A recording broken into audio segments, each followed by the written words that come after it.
Halo guys, kembali lagi dengan Dongeng Donghua. Kali ini kita akan melanjutkan alur cerita Gendesuke Supreme versi novel. Di cerita sebelumnya, Tanjun telah membunuh banyak murid dari tetua Luyi untuk membalas dendam. Kali ini Tanjun berhadapan dengan Houye. Apa yang akan terjadi selanjutnya? Langsung saja kita ke alur ceritanya.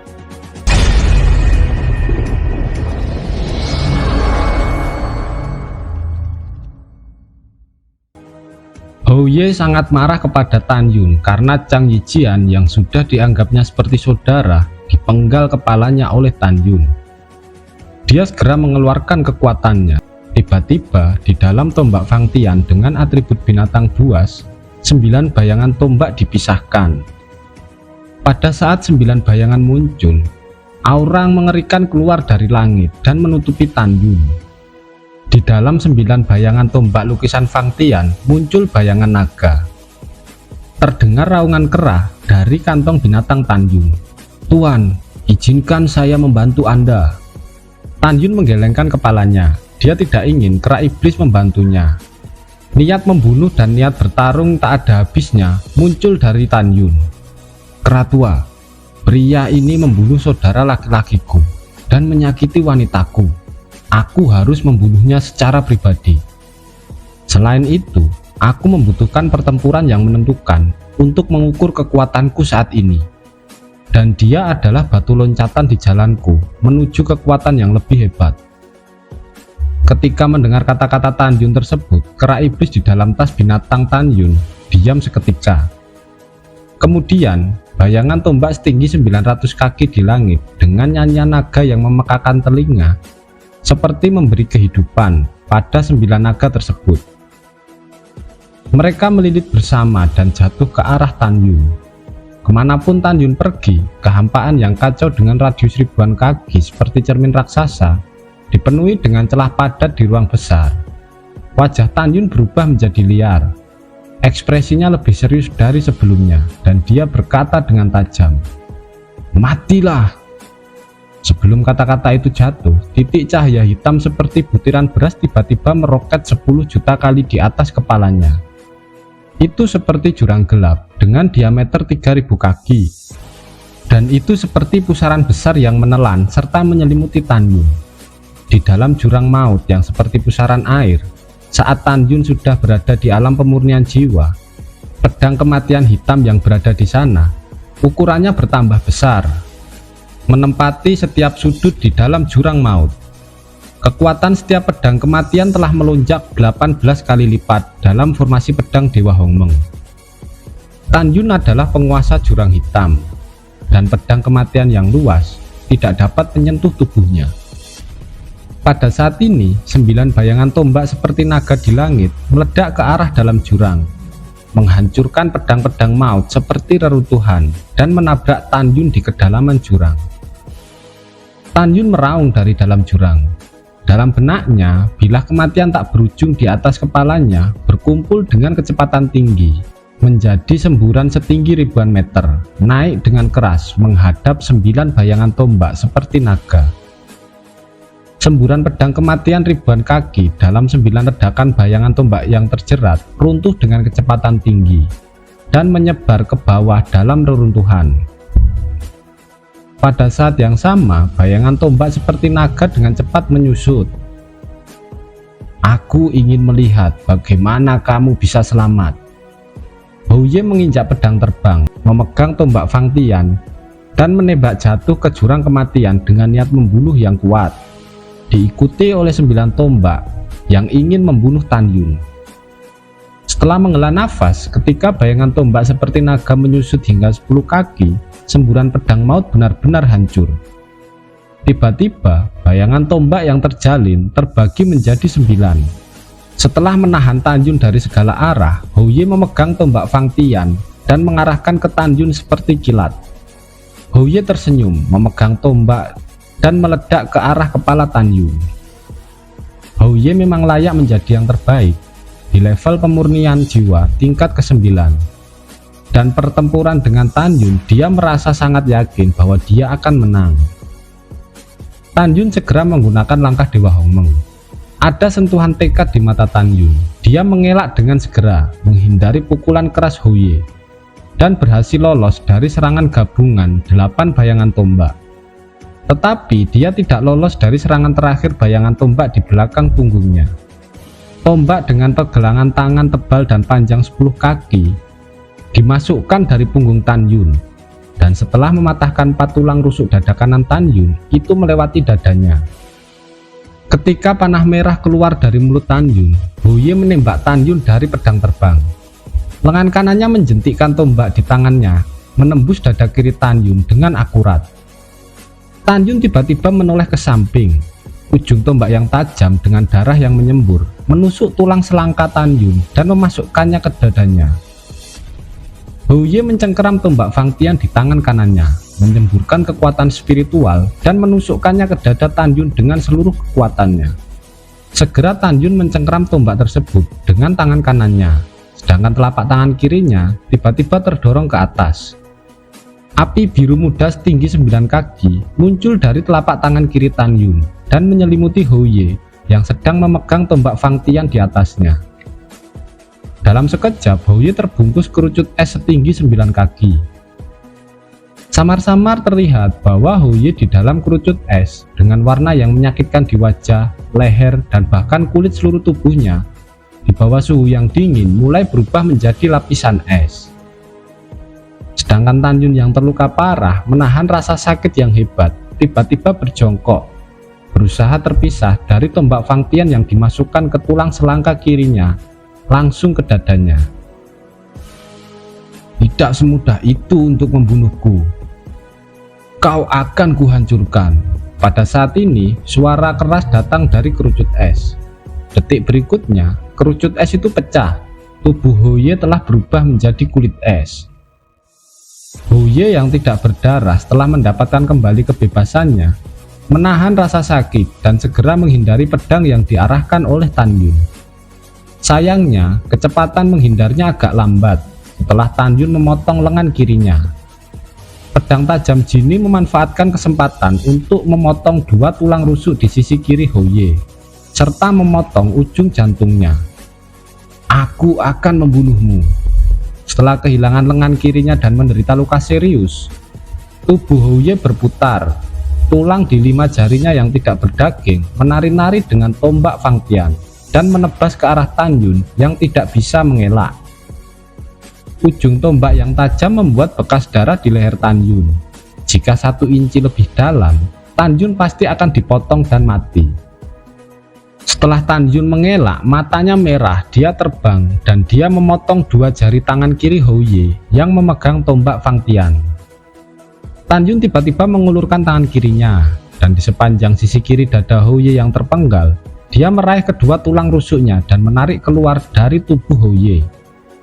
Tidak! Houye mengeluarkan ratapan tragis. Tangan kanannya yang telah kehilangan 2 jari mencengkeram tombak Fang Tian, dan pada saat yang sama menusuk dada Tan Yun.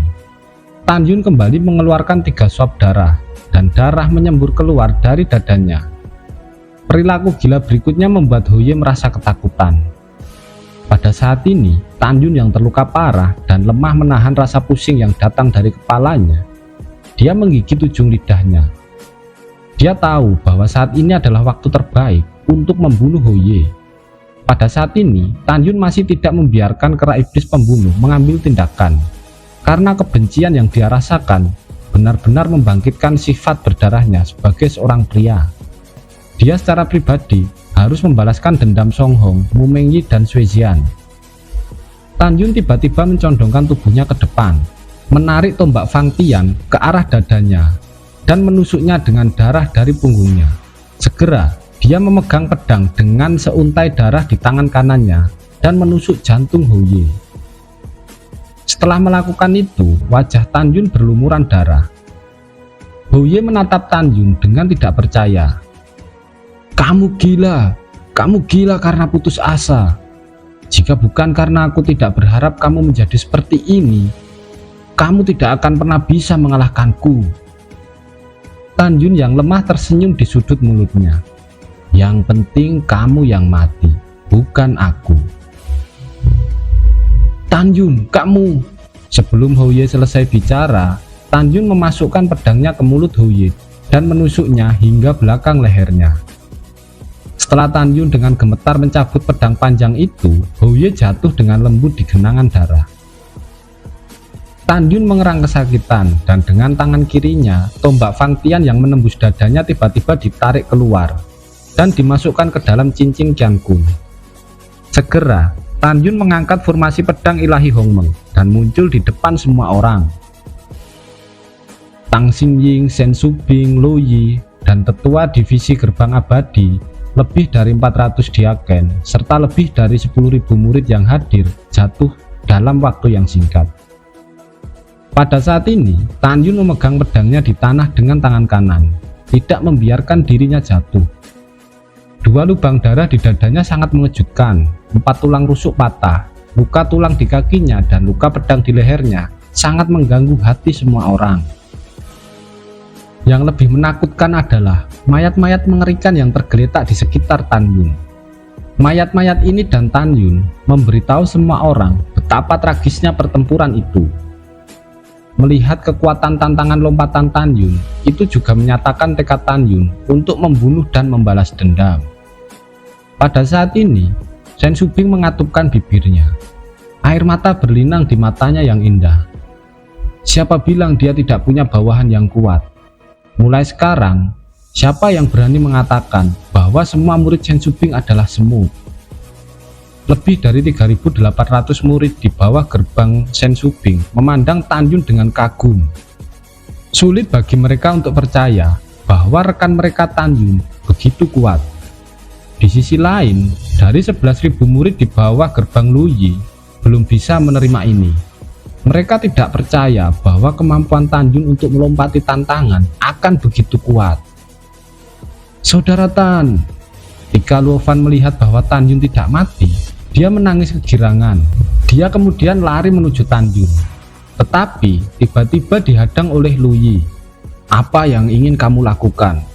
Pertempuran yang menentukan belum berakhir. Setelah menghentikan Luo Fan, dia melihat ke belakang dan melihat kembali kelima murid dari alam pemurnian jiwa tingkat 8 yang selamat dari pembunuhan Tan Yun sebelumnya. Apa yang kalian lakukan? Naik dan bunuh Tan Yun, teriak Lu Yi. Pada saat ini, 5 orang yang tidak terluka menghadapi Tan Yun yang secara paksa tidak bisa jatuh dengan pedangnya. Meskipun mereka takut dengan kekuatan Tan Yun, tetapi mereka tahu bahwa akan membunuh Tan Yun saat ini sangatlah mudah. Biarkan aku melihat siapa di antara kalian yang berani melakukannya. Shen Shubing segera terbang melintas dan muncul di depan Tan Yun untuk melindungi Tan Yun di belakangnya.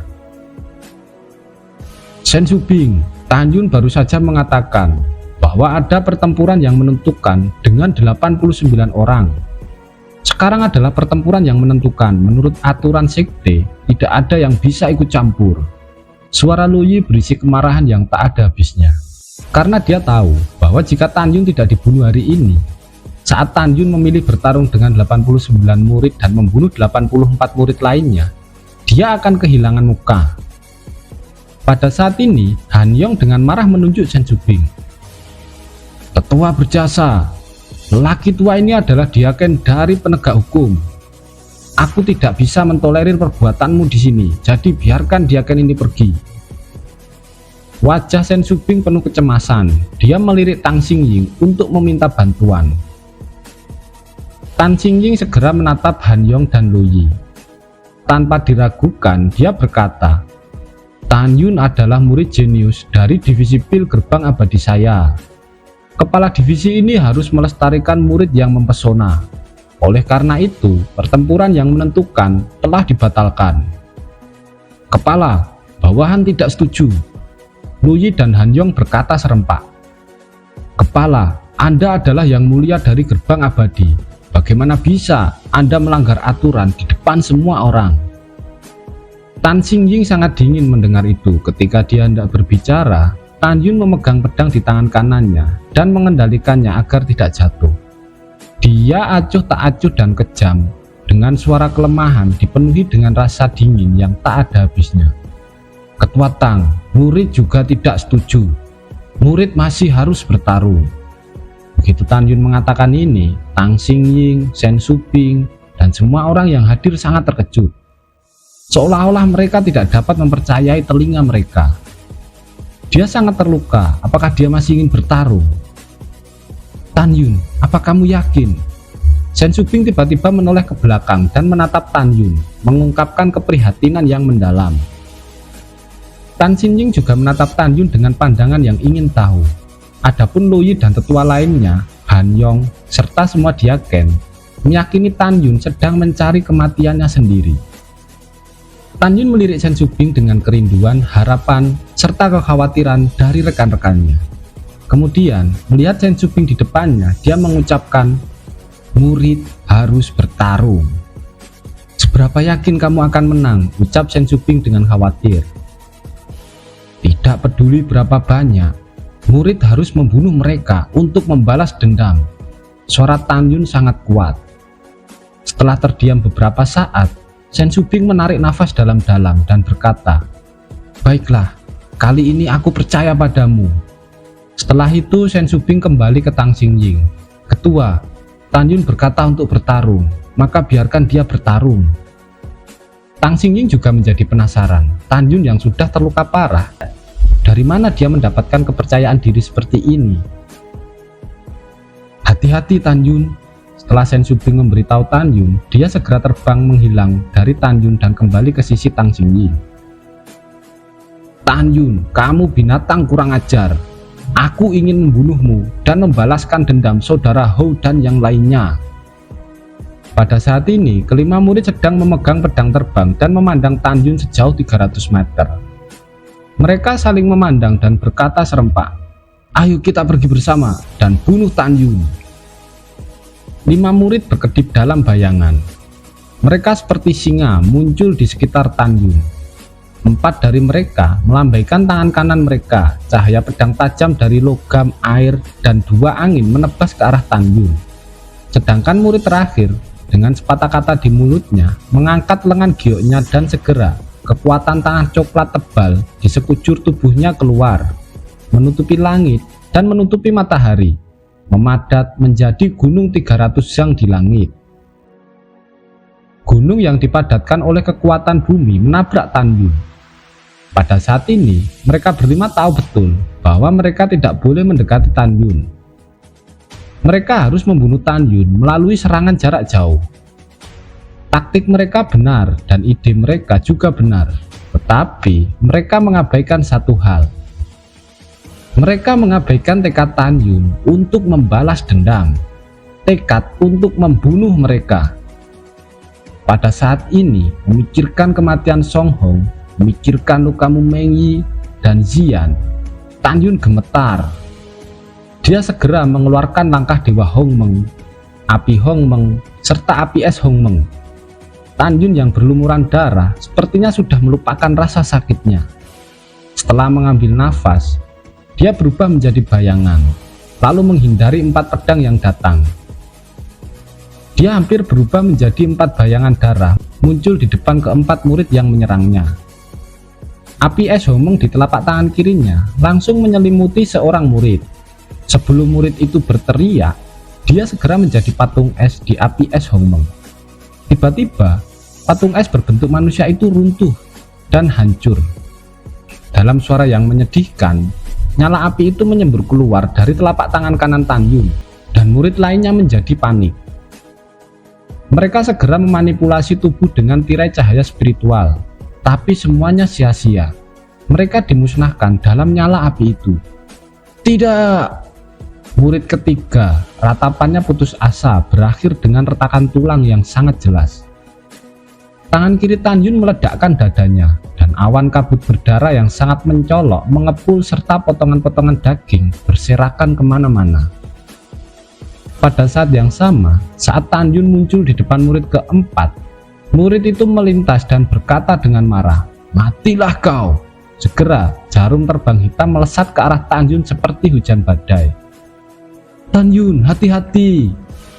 Shen Shuping menatap murid itu dengan marah. "Dasar tak tahu malu." Masing-masing dari ribuan jarum beracun ini adalah senjata roh yang luar biasa. Meskipun tidak bermutu tinggi, tetapi mereka sangat beracun. Murid itu yakin bahwa hanya satu jarum yang akan ditusukkan ke Tanjun sudah cukup untuk membuatnya mati. Namun, apa yang terjadi selanjutnya membuatnya terkejut. Setelah melihat ratusan jarum beracun ditembakkan ke tubuh Tanjun dengan keras, tubuh berdarah Tanjun tiba-tiba bergetar menjadi hitam dengan kecepatan yang sangat cepat. Tapi dia tidak mati. Apakah kamu bercanda? Tubuh Tanjun ditempa oleh cairan Dewa Hongmeng. Meskipun tubuhnya hitam saat ini, dia tidak bisa terpengaruh sama sekali dengan serangan itu.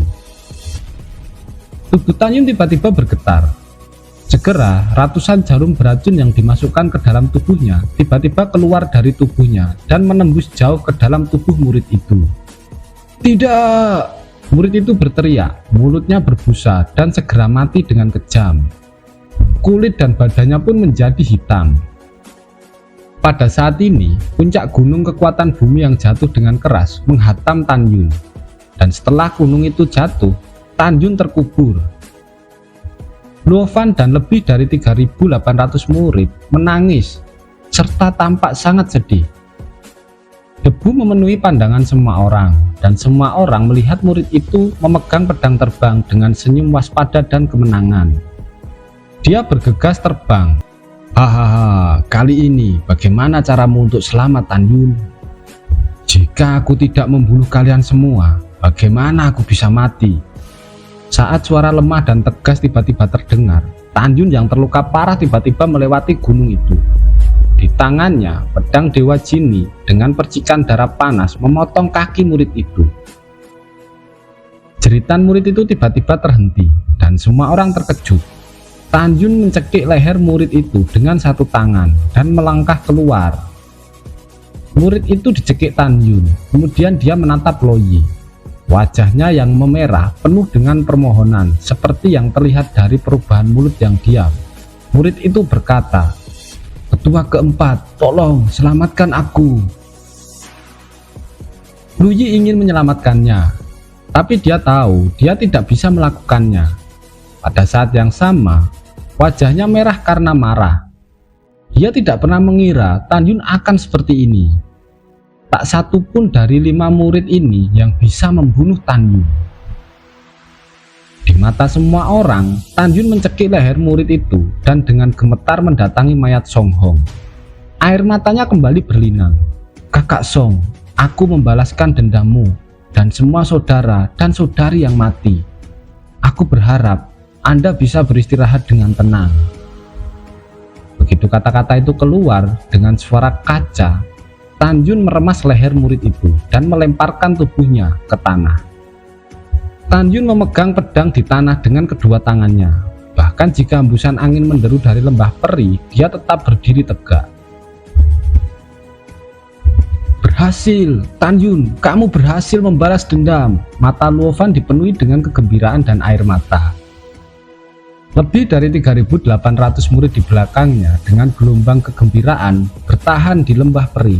"Kakak Tan perkasa, saudara muda Tan, kau luar biasa, kamu sangat mengejutkan."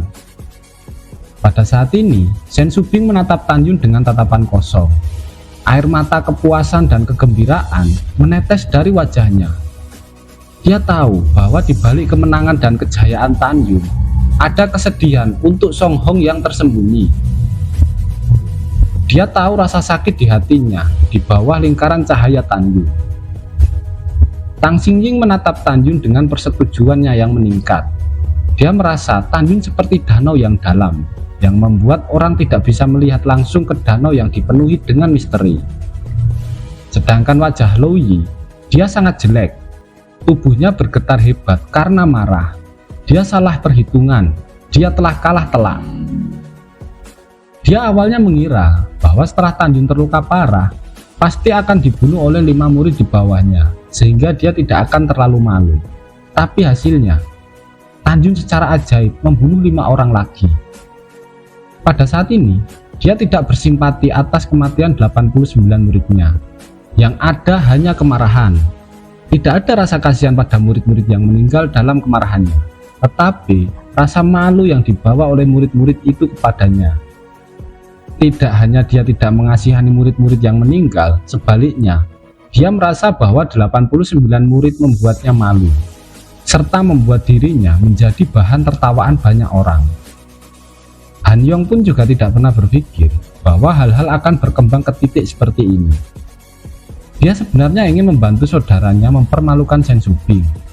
Jadi dia mengusulkan agar Chen Shubing memilih 89 murid untuk melawan 89 murid di bawah tetua keempat.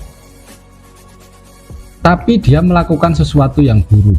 Sementara dia menyalahkan dirinya sendiri, dia menatap Tan Yun dan ada sedikit niat membunuh di matanya. Tan Yun lalu melirik Lu Yi dan Han Yong, akhirnya memusatkan perhatian pada murid-murid di belakang Lu Yi. Dalam suara yang lemah, dia berkata, "Jangan pernah katakan bahwa semua murid di bawah tetua berjasa adalah semut.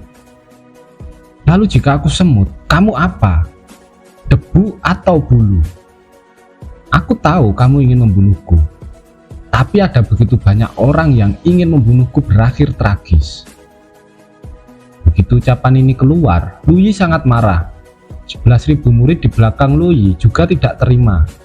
Dalam 3 bulan ke depan, mereka akan menantang Tan Yun untuk balas dendam atas penghinaan ini.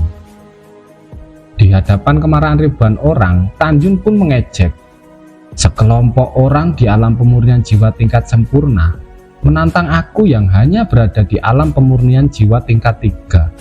Sungguh lucu." Setelah itu, Tan Yun tidak memiliki kata-kata lagi. 2 kata yang bermakna ini seperti tamparan di wajah semua orang. Sebelum seorang murid berteriak, dia segera ditampar Lu Yi. Lu Yi melihat murid-murid di alam pemurnian jiwa tingkat sempurna yang tersisa dengan sangat marah. "Apakah menurutmu ini tidak cukup malu? Semua kembali!" Setelah itu, Lu Yi memelototi Tan Yun dengan ganas, lalu naik ke udara dan menghilang di atas kebun obat berjasa. Di belakangnya, Dia Ken dan lebih dari 11.000 muridnya juga pergi.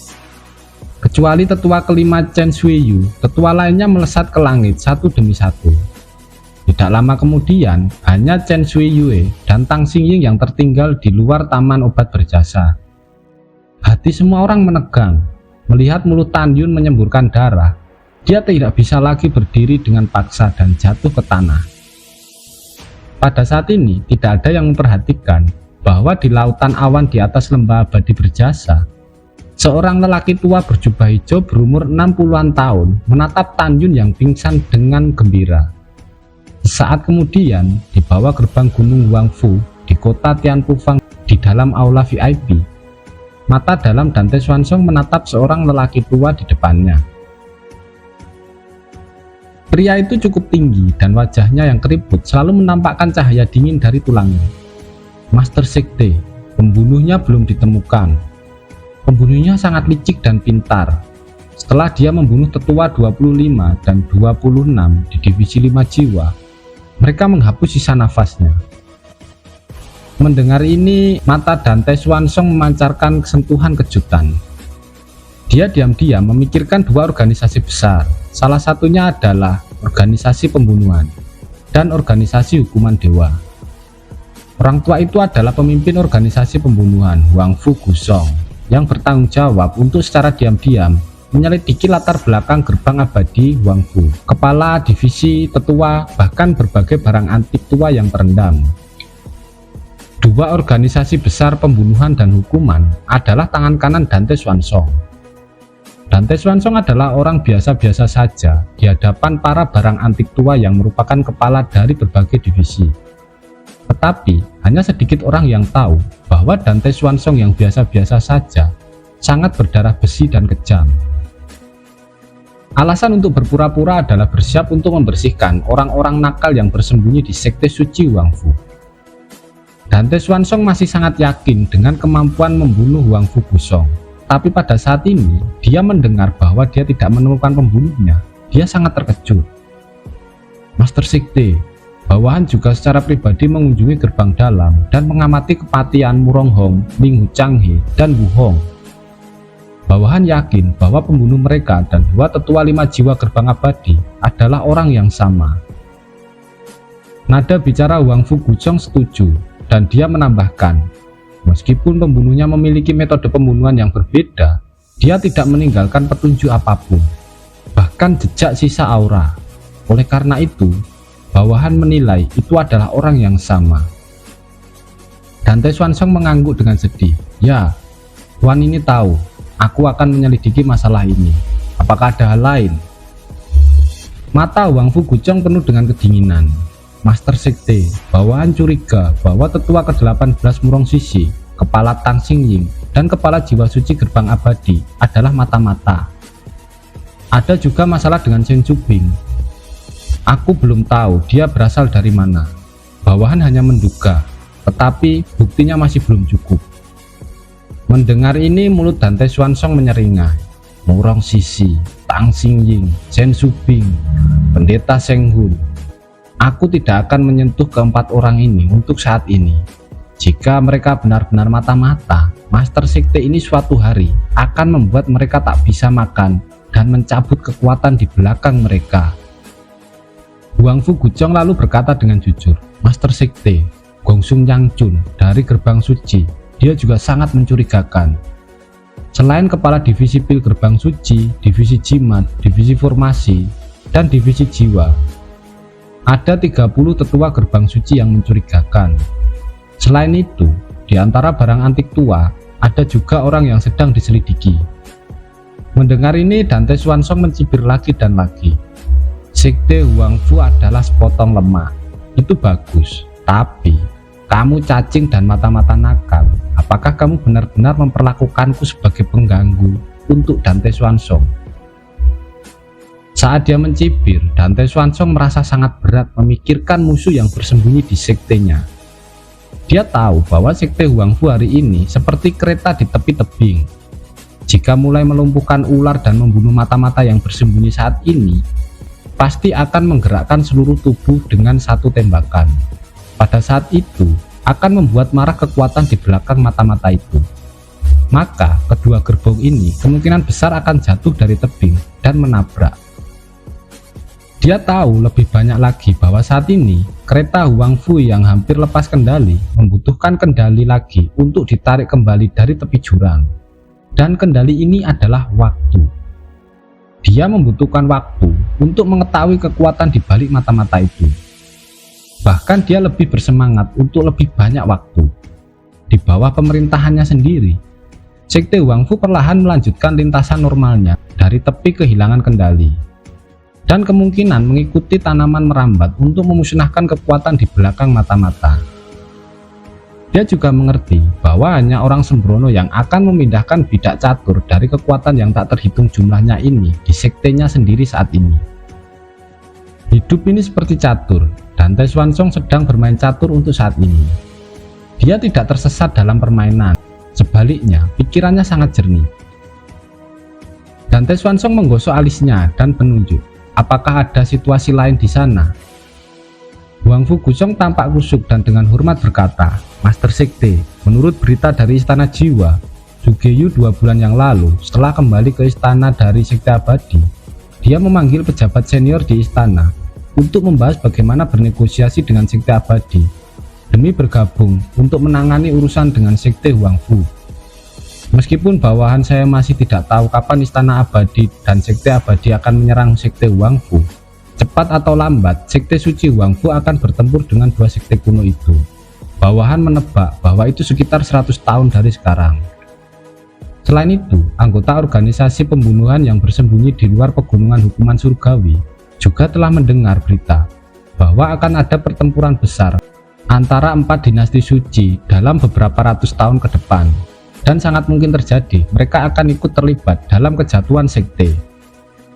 Ngarai meteorit, jurang pemakaman dewa di tanah abadi, medan perang para dewa di istana jiwa. Mereka ingin menemukan sumber daya pelatihan seperti prajurit dewa dari 3 tempat medan perang yang ajaib, sebagai ibu kota untuk konfrontasi sepanjang tahun antara dinasti suci. Dengan kata lain, benua hukuman surgawi akan mengalami bencana. Mendengar ini, Dante Swansong mengerutkan kening dan mengangguk. Ya, Tuan ini mengerti. Anda dapat pergi dan akan melaporkan apapun yang terjadi. Segera setelah itu pria tua itu segera pergi meninggalkan Dante Swansong.